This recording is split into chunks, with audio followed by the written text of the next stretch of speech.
संत समागम हरिकथा, तुलसी दुर्लभ दोय, सुत धारा धन लक्ष्मी, घर पापी के भी होए। संत मिलन को चालिए, तज माया अभिमान, जो जो पग आगे बढ़े, कोटन यज्ञ समान। भारतीय संस्कृति में संत के समागम और हरि कथा को दुर्लभ माना गया है।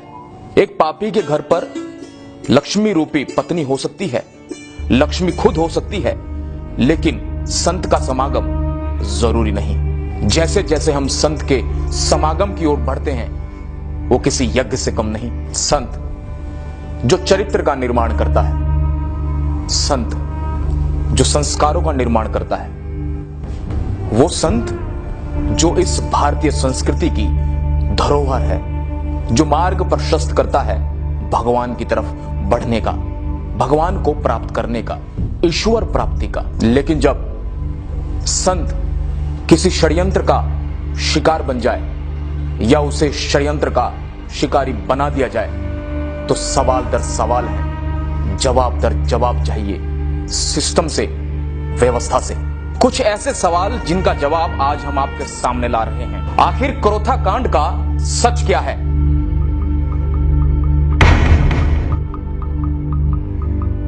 संत रामपाल और उनके अनुयायियों पर कराए गए हमले का मास्टरमाइंड कौन था? गुरुजी और मैं दिन रात क्रोथा के आसपास घूमे और सरकार के ऊपर इतना दबाव बनाया कि सरकार ने पुनः उसको यहां आने से रोक दिया।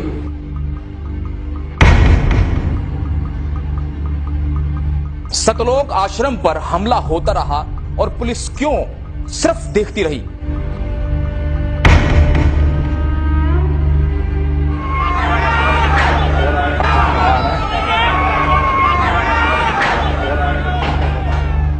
पुलिस ने मीडिया कर्मियों को घटनास्थल का दौरा क्यों नहीं करने दिया? कैमरे छीनकर तोड़ दिए गए। हरियाणा के तत्कालीन मुख्यमंत्री ने हमला करने वालों को क्यों 50,000 का इनाम दिया? इसके विपरीत आश्रम के निर्दोष लोगों को जेल में क्यों डाल दिया गया?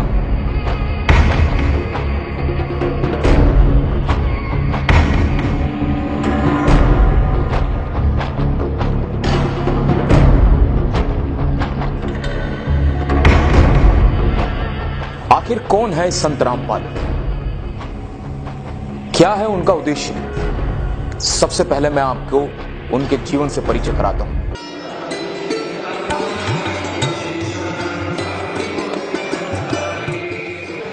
आधुनिक संतों में जन्मे कबीरपंथी संत रामपाल का जन्म आज से 65 साल पहले 8 सितंबर 1951 को गांव धनाना, जिला रोहतक, हरियाणा में हुआ।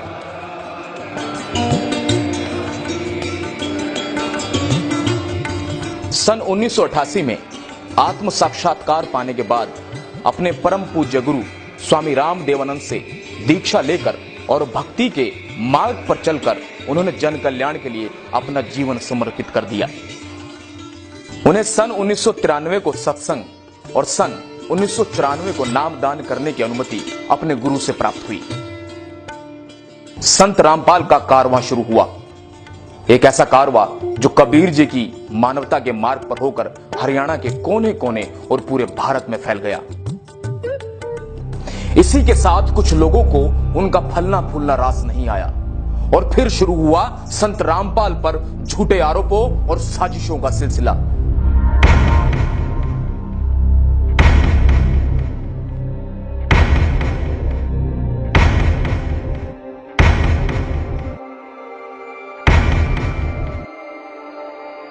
और आगे जो है, आगे भी विचार हमारे जेड़ नीचे है, इसी प्रकार से उसको जाना चाहिए। रामपाल दास कोई संस्था नहीं है, रामपाल दास एक व्यक्ति है और आर्य समाज वो संस्था है जिसमें व्यक्ति बहुत छोटी चीज है। हमें मीडिया के माध्यम से यही सुनने को मिलता था कि संत रामपाल जी ने महर्षि दयानंद द्वारा लिखित पुस्तक सत्यार्थ प्रकाश पर टीका टिप्पणी की, लेकिन आज तक किसी भी मीडिया चैनल, अखबार या कोई ऐसा शख्स नहीं जिसने आपको यह बताया हो कि आखिर वो आपत्तिजनक टिप्पणी क्या थी। आज हम आपको बताते हैं कि वो आपत्तिजनक टिप्पणियां क्या थी। दार्शनिक चतुर्थ उल्लास में एक ऑब्जेक्शन किया है, आपत्ति व्यक्त की है कि स्वामी दयानंद जी ने विवाह का उत्तम समय लिखा है 24 वर्ष की लड़की 48 वर्ष के पुरुष का जोड़ा सही है। दास ने ऑब्जेक्शन किया कि ये ना कभी हुआ ना हो सकता, ये कभी संभव था ना है, तो ये गलत विचार है दान जी के, ये बिल्कुल मान्य नहीं है। गर्भ धारण करते ही पुरुष अपने वैसे चला जा कहता है और वह एकली बालक पाले, ये तो जो है ना पाप है। दानंद जी कहता है कि फिर तो विवाह भी पाप है। अरे तेरा गजब हो, ये कहाँ तो विवाह और कहाँ ये दुष्कर्म। इन्होंने किसी कल्याण से कुछ लेना देना नहीं, इन्होंने तो सत्यार्थ प्रकाश और दानंद चाहिए बस। इस सत्यार्थ प्रकाश को पढ़ के आग लग जा समाज में, इतने गंदे विचार लिख रखे, ऐसे पशु जैसे कर्म का समर्थन कर रखा है योग का। और फिर क्या लिखा है, कहते पुनर्विवाह नहीं करना विधवा का। प्रश्न है विवाह का समय और प्रकार कौन सा अच्छा है। 24 वर्ष की स्त्री और 48 वर्ष के पुरुष का विवाह उत्तम है। पहले ये दिखाते हैं इसी सत्यार्थ प्रकाश के समोल्लास नंबर 7 में, देख कैसा कलाबाजी है दयानंद की। प्रश्न किसी ने करा कि ईश्वर साकार है व निराकार, उत्तर महर्षि का निराकार। ठीक है, अगले ही पृष्ठ पे प्रश्नकर्ता कहता है क्या स्तुति आदि करने से ईश्वर अपना नियम छोड़ स्तुति प्रार्थना करने वाले का पाप छुड़वा देगा। महर्षि दयानंद कहते नहीं। तो प्रश्नकर्ता कहता है फिर स्तुति प्रार्थना किस लिए करें, क्यों करना। उत्तर महर्षि दयानंद का उनके करने का फल अन्य ही है। प्रश्नकर्ता कहता है फिर क्या है। महर्षि दयानंद उत्तर देता है स्तुति से ईश्वर में प्रीति, उसके गुण कर्म स्वभाव से अपने गुण कर्म स्वभाव का सुधरना, प्रार्थना से निरभिमानता उत्साह और सहायता मिलना, और उपासना से परब्रह्म से मेल और उसका साक्षात्कार होना। पहले पृष्ठ पे कह रहा है 156 पृष्ठ पे कह रहा भगवान निराकार है, और दूसरे पृष्ठ 155 पृष्ठ पे कह रहा है सामने ही कि उपासना से पाप तक कटे नहीं। उस पापग्रस्त प्राणी का, पापी प्राणी को भगवान का साक्षात्कार हो जाएगा, और साक्षात्कार फिर निराकार का क्या होगा। अब इसने खुद परमात्मा के ऊपर कटाक्ष कर दिया, और जिन्होंने भगवान मिला, नानक साहब जी खुद देख कर आए सतलोक परमात्मा के साथ गैर वापस आए, उसको मूर्ख बता रहा है। महर्षि दयानंद सचमुच इतना बुद्धिहीन था, न उसको वेद ज्ञान था, न उसको खगोल भूगोल का ज्ञान था, और न ही वो समाज सुधारक था। ये उनकी पुस्तकों में लिखा था, दास ने पढ़ा और आपके रूबरू कर दिया। उस भागीरथ पंडित जी ने वहां उनसे प्रश्न किया कि आप हुक्का पीते हो और समाज सुधार का ठेका ले रहे हो, क्या वेदों में हुक्का पीना लिखा है। और महर्षि दयानंद कहता है क्या वेदों में हुक्का पीना निषेध है, कहीं दिखा मुझे। अरे वाह मेरे से अपनी बकवाद को आगे डालने के लिए फिर वेद अड़ा दिए। वेदों में कहता, वेदों में न्यू भी इतना लिखा मत पियो न, फिर इसका मतलब तो भी ठेका ले रहा समाज सुधार का।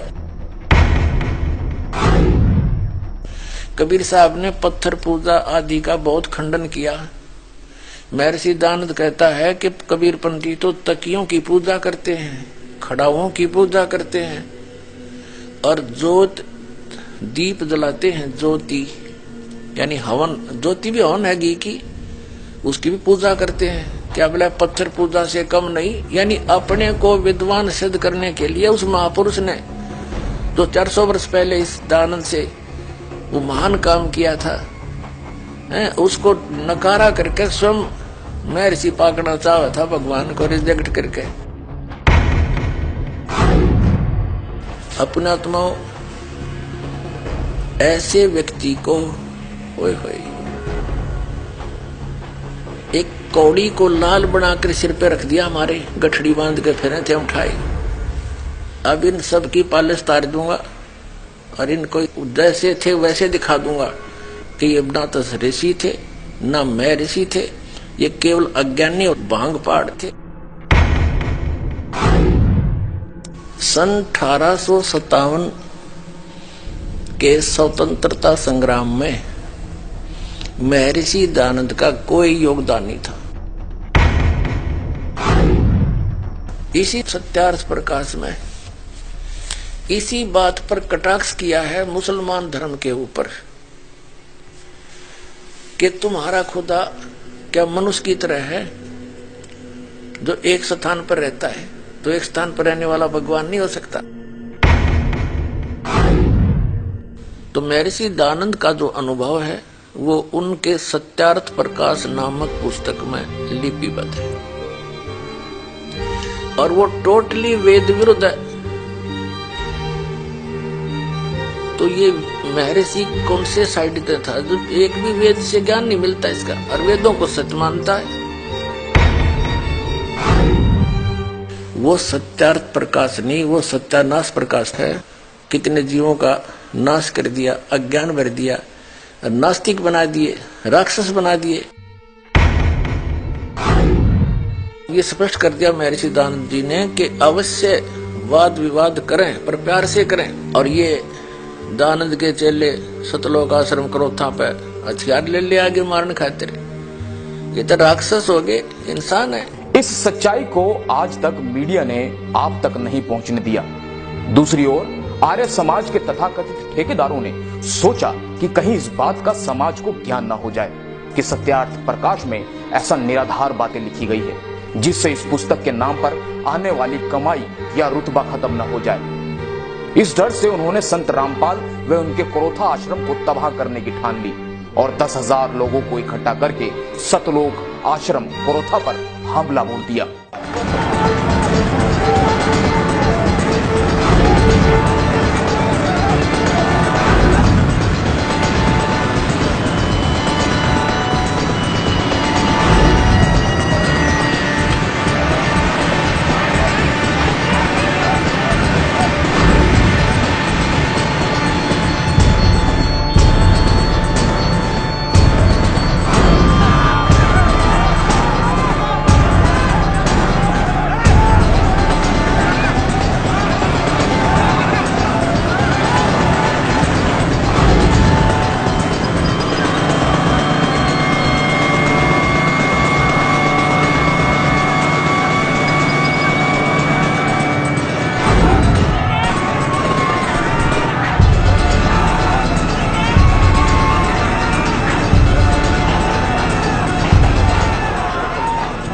अब आपको दिखाते हैं किस तरह से सतलोक आश्रम पर कब्जा किया है और पुलिस मूक दर्शक बनकर अभी भी देख रही है।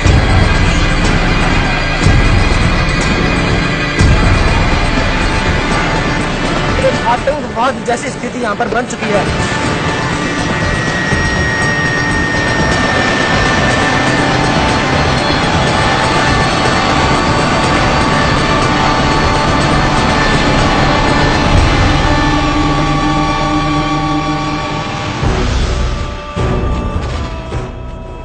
इस संत के ज्ञान का उत्तर ज्ञान से न देकर लाठी व बंदूकों से दिया गया।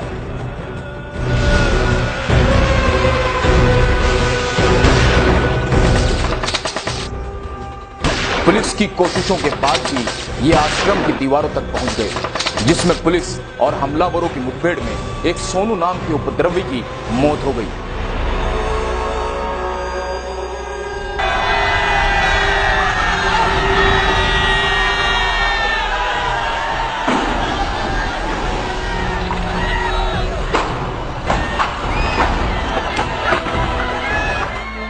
अब आश्चर्य की बात यह है कि जिसके घर पर या आश्रम पर हमला किया जाए उसी को जेल में डाल दिया जाए और जिस व्यक्ति की मौत हुई उसका कसूरवार भी संत रामपाल जी को बना दिया जाए और सतलोक आश्रम क्रोथा को सील कर दिया जाए।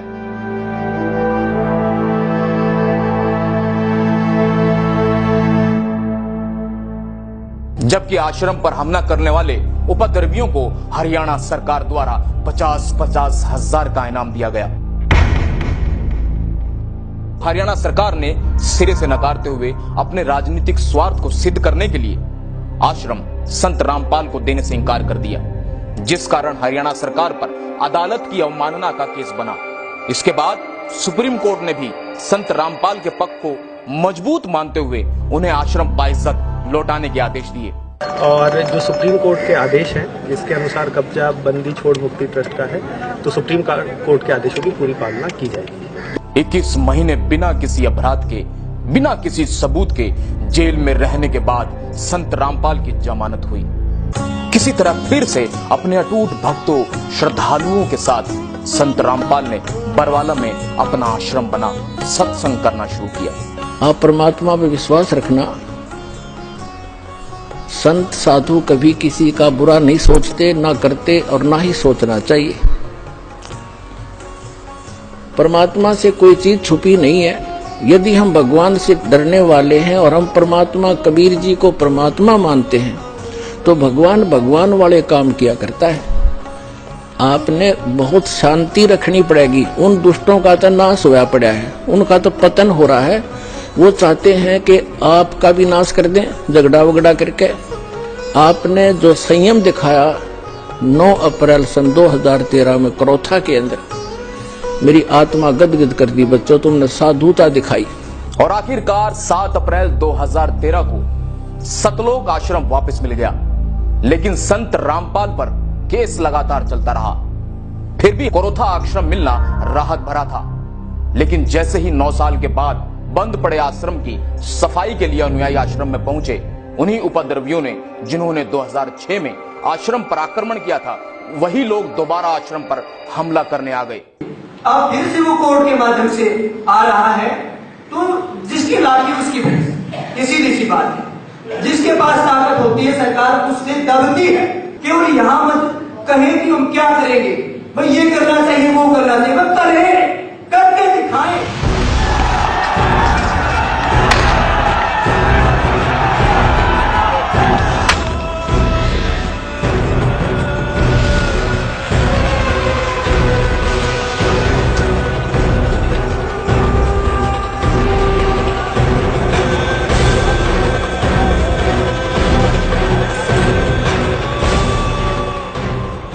चाहता हूं कि कोई अपने आप को आर्य समाजी कहने लग जाए, इससे वो आर्य समाज के लोग नहीं हो जाते। यदि उनके वाणी और चरित्र में वो बात नहीं है तो मैं उनको आर्य समाजी नहीं मानता।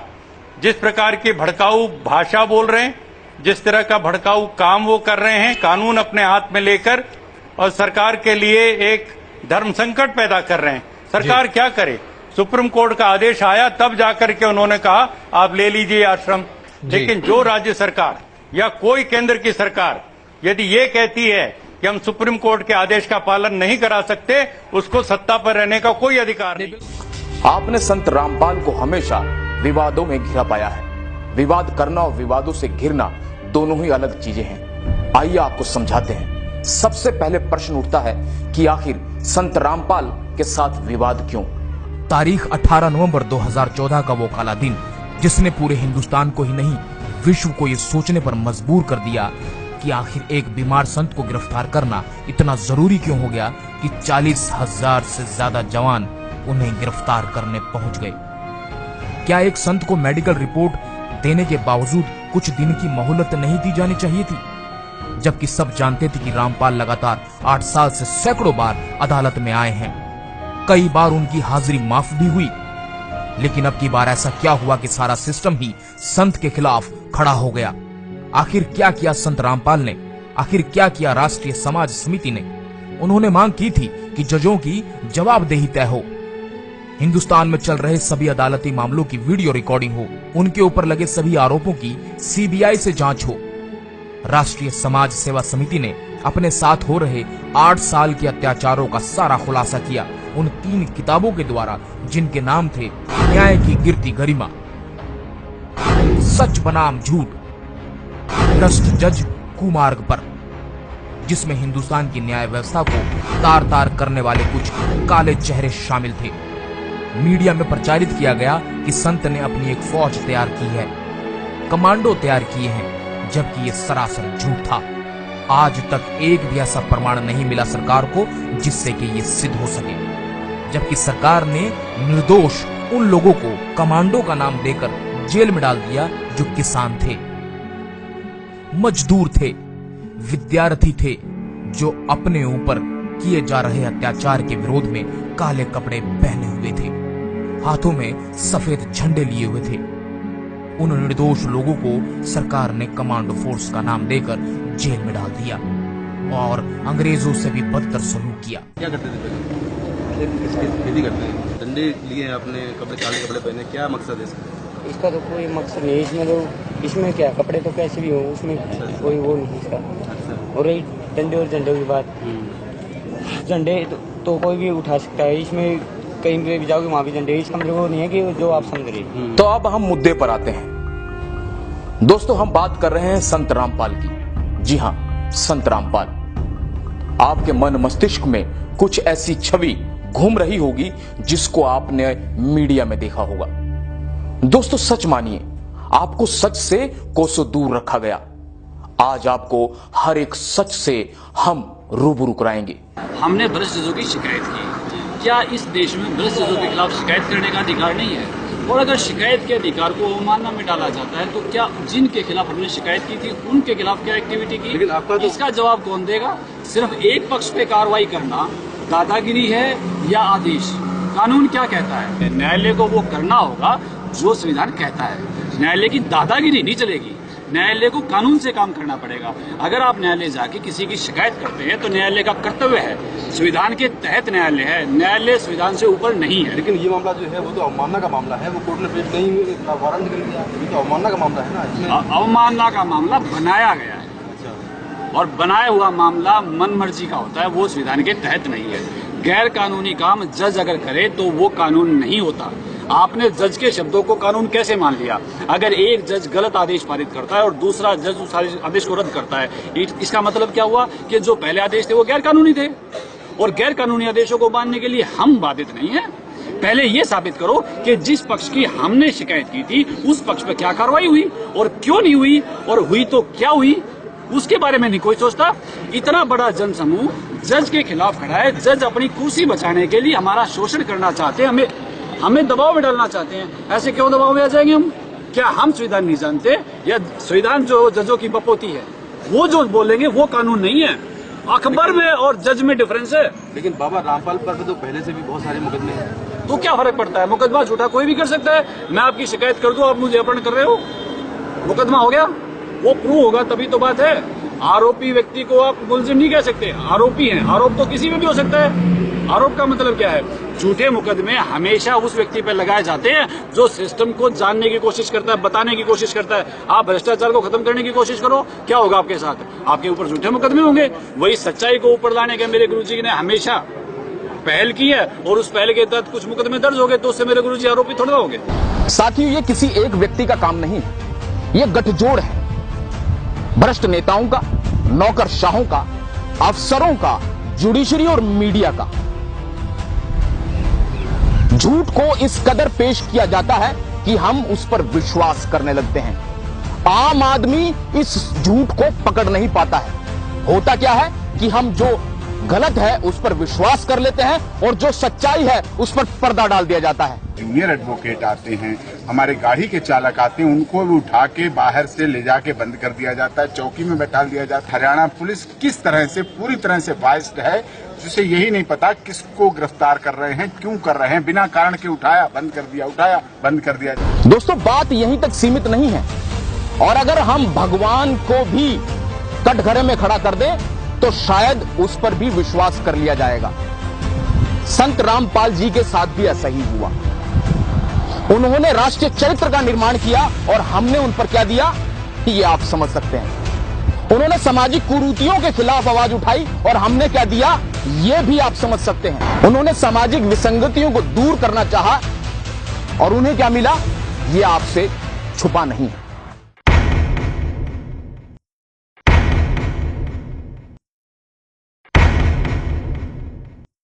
दोस्तों, हम आपको बताएंगे कि किस तरह सच्चाई को दबाया गया और संत रामपाल को बदनाम करने की कोशिश की गई।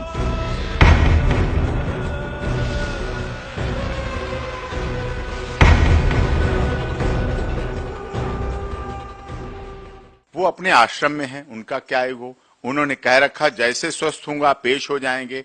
आप बताइए, देश में और भी केस चल रहे हैं, क्या नेताओं के लिए रिलैक्सेशन है कानून में और किसी के लिए नहीं?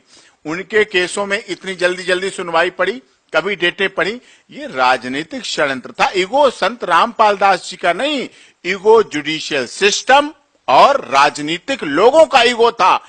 लोकतंत्र का चौथा स्तंभ मीडिया, वो मीडिया जो हम सभी को सच्चाई की राह पर ले जाता है, सच्चे तथ्यों से हम सबको रूबरू कराता है। लेकिन आपको बता दूं उस दिन क्या हुआ। हम ये नहीं कह रहे हैं कि सभी मीडिया हाउस झूठ की राह पर चलते हैं, झूठ के पुलिंदे पर बंधे हैं। ईगो वो तथाकथित मीडिया के लोगों का था, जिन लोगों ने उसको अपना बिजनेस और ब्रेकिंग न्यूज बना रहे थे उसको। ये उनका ईगो था कि हम ये करा के रहेंगे, ये हत्या का जिम्मेदारी उनके ऊपर आनी चाहिए। लेकिन सच्चाई ये है कि वहां गरीब लोगों, महिलाओं, बच्चों, बुजुर्गों सभी को पुलिस अफसरों ने पीटा और उन मीडिया कर्मियों को भी पीटा जो सच्चाई दिखाना चाहते थे।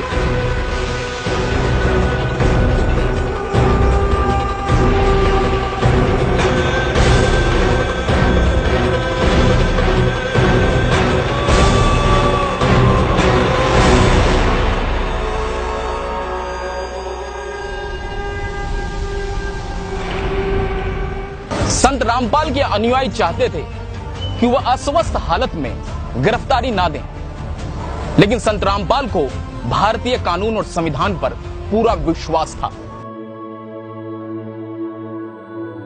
तमाम सरकारी और गैर सरकारी डॉक्टरों की जांच रिपोर्ट में यह साबित हो चुका था कि संत रामपाल की तबीयत खराब थी। दरअसल उस दिन संत रामपाल अस्वस्थ थे, स्वास्थ्य ठीक नहीं था। उनके अनुयायी उनसे कहते रहे कि बाबा आप नहीं जाएंगे, लेकिन पुलिस और अनुयायियों को उन्होंने कहा कि मैं अपनी गिरफ्तारी देना चाहूंगा। एकाएक पुलिस बढ़ती चली गई, यहां तक कि सीआरपीएफ ने भी धावा बोल दिया।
सब कुछ उलट पुलट हो गया। बच्चे, बुजुर्ग, यहां तक कि महिलाओं को खींच खींच कर बाहर लाकर मारा गया, पीटा गया।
आश्रम में पुलिस के हमले से कई लोगों को गंभीर चोटें आई और कई लोग बुरी तरह घायल हुए।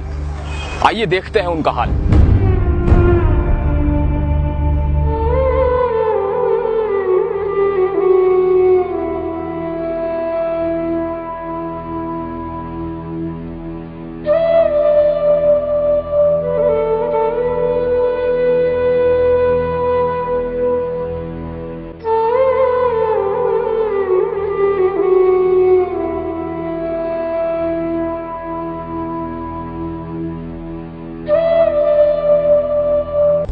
अब मैं आपको उन लोगों से मिलवाता हूं जिन्होंने अपनों को खोया, रूबरू कराता हूं उस दिन की हकीकत से।